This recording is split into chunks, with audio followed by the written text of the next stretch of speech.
Faire connaître les différents programmes de développement initiés par les institutions internationales et organismes locaux à l'intention de la jeunesse.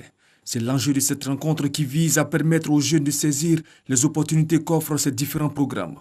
Si on n'a pas connaissance de ces différents agendas, on ne pourra pas mener concrètement des actions qui prennent en compte ces trois dimensions de développement durable, c'est-à-dire la dimension économique, la dimension environnementale et la dimension sociale. Donc, il nous incombe à nous, en tant que jeunes qui représentons la génération future, de sorte à ce qu'on puisse informer les différents jeunes qui sont nos frères aussi et nos collègues que nous avons l'habitude de côtoyer sur ces différents agendas-là. Quelles opportunités pour la jeunesse face aux enjeux et défis des agendas de développement? C'est la thématique abordée au cours de ce séminaire qui a permis aux panélistes de proposer différents agendas, notamment l'agenda 2030 des Nations Unies, le PND 2016-2020 de la Côte d'Ivoire, mais surtout l'agenda 2063 de l'Union africaine. Il faut dire que déjà dans le programme 2063, il faut dire que les jeunes sont pris en compte. Il faut dire que beaucoup reste encore à faire. D'abord au niveau même de la communication, même de l'agenda 2063 qui reste encore méconnu des jeunes.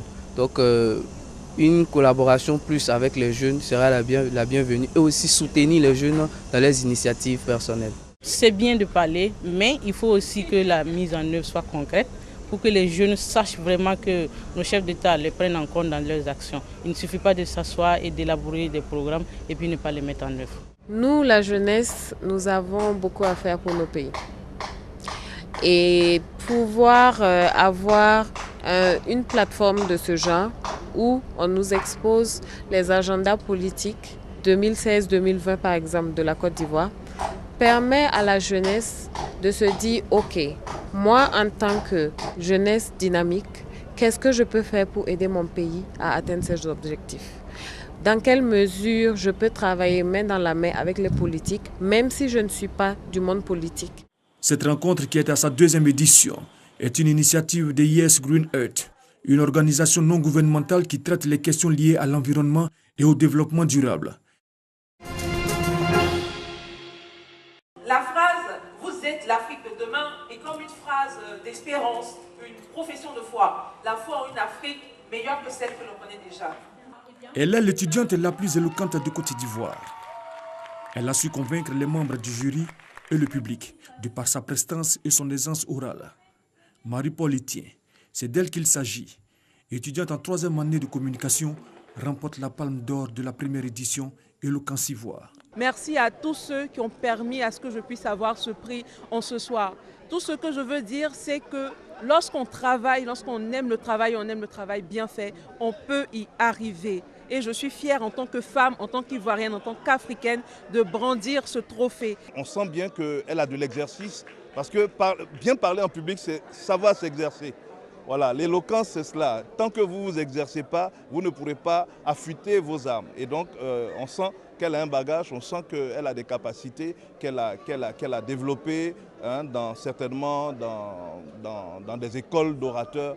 Et donc, tout est à son avantage. Au nombre de 10 pour cette finale, les candidats ont développé des thématiques d'actualité au cours d'un débat. Déjà en sortant, combien d'Européens croisez-vous?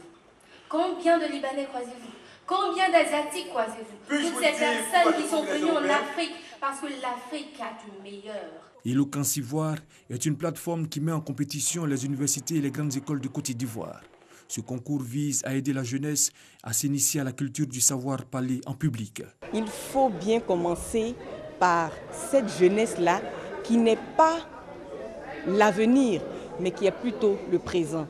Cette jeunesse qui est aux portes de la vie professionnelle et cette jeunesse donc sur laquelle nous devons tous compter. Le rêve africain, c'est le thème retenu pour cette première édition d'Éloquence Ivoire.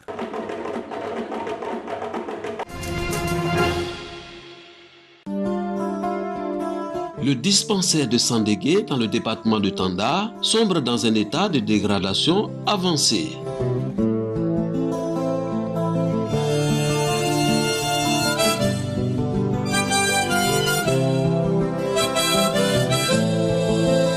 Lits, matelas et équipements sanitaires sont délabrés. Le château d'eau qui alimente ce centre de santé est abandonné dans la broussaille.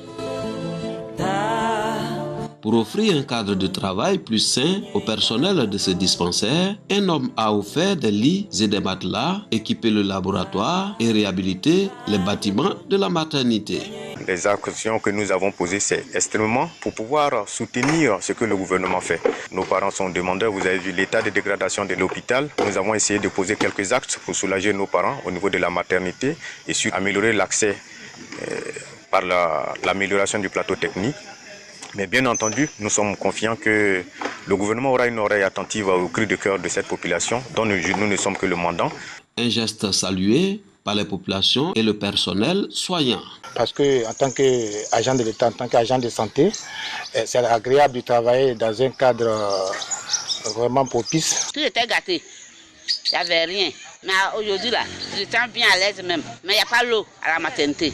Comment on doit travailler? Les femmes de la sous-préfecture de Sandégué vont désormais accoucher dans un cadre sain en attendant la réhabilitation du bâtiment de l'infirmerie.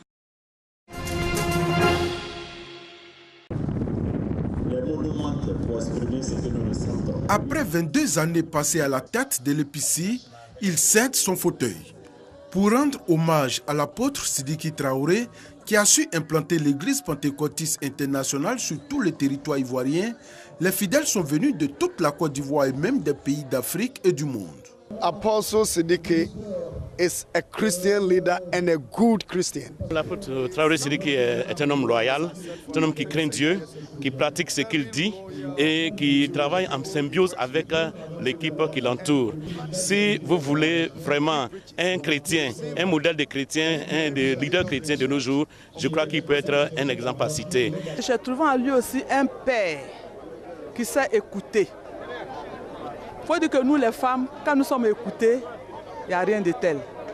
Cela nous donne la force, l'amour de travailler.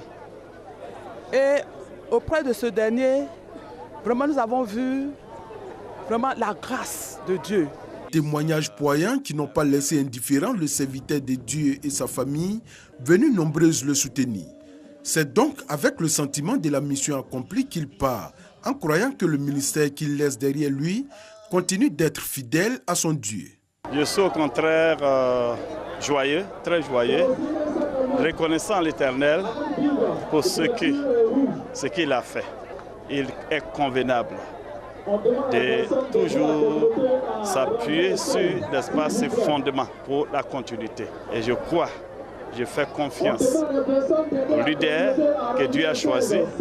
Et je vais aussi exprimer même toute ma gratitude à Dieu pour le nouveau président, le nouveau secrétaire général et la nouvelle équipe choisie pour la conduite de l'Église. Pour l'apôtre Ernest Miezou, nouveau président, pas d'inquiétude. L'EPICI continuera sa marche glorieuse. Vu ce travail spirituel qui a été abattu par nos pères, et je pense qu'avec la grâce de Dieu et avec leur soutien, par le Saint-Esprit, nous allons relever le défi. 5000, c'est le nombre estimé de fidèles qui ont pris part ici au sein de l'Institut national de la jeunesse et des sports à la cérémonie de fin de mandat du docteur Sidiki Traoré. Rappelons que, fondée par l'Américain James McKeown, l'église pentecôtiste compte 100 000 fidèles en Côte d'Ivoire. Après plus de 8 heures de bus et l'ascension de près de 700 marches, ce groupe de jeunes touristes originaires de Lagos peut enfin profiter de la vue et prendre un maximum de photos. Chiamaka a organisé cette balade pour ses apprentis aventuriers via Instagram. Le voyage est réussi à condition de pouvoir poster un maximum sur les réseaux sociaux. Si vous partez en vacances pour vous détendre avec votre conjoint, il vous suffit de vous déconnecter des réseaux sociaux. Mais si vous partez à l'aventure, en randonnée, il faut poster des photos sur les réseaux sociaux. C'est à la fois pour garder des souvenirs et les partager avec votre famille. Grâce à ces jolies photos en ligne, Chiamaka compte 40 000 followers et fait le buzz depuis les 4 coins du Nigeria. Le business des agences de tourisme en ligne est en plein boom au Nigeria. Avec de nombreux sites naturels et historiques, comme ces somptueuses collines à Idanre, à 400 km au sud de la capitale, le pays a un immense potentiel encore sous-exploité. J'ai toujours aimé faire du tourisme et je suis chanceuse d'avoir pu voyager en dehors du Nigeria, mais je me suis demandé pourquoi je n'en faisais pas au Nigeria. Alors, quand j'ai vu une offre sur les réseaux sociaux, celle de Social Prefecture, c'était la bonne occasion. Mais le mauvais état des routes, le manque d'infrastructures et l'insécurité freinent le développement du tourisme. Pour cette journaliste spécialisée dans le secteur, le Nigeria pourrait devenir une destination incontournable si le gouvernement investissait dans ce domaine encore embryonnaire. Nous avons un long chemin à parcourir dans le secteur du tourisme au Nigeria, mais je pense qu'avec les jeunes comme moi, qui explorent davantage et partagent plus d'informations, au cours des 10 prochaines années, le Nigeria pourrait rivaliser avec l'Afrique du Sud ou le Kenya. Ils dépensent tellement d'argent pour promouvoir le tourisme dans leur pays. Il faudra encore du temps avant que les touristes du monde entier ne viennent gêner ces randonneurs en Neb. Alors en attendant, ils peuvent profiter des grands espaces et prendre toujours plus de selfies.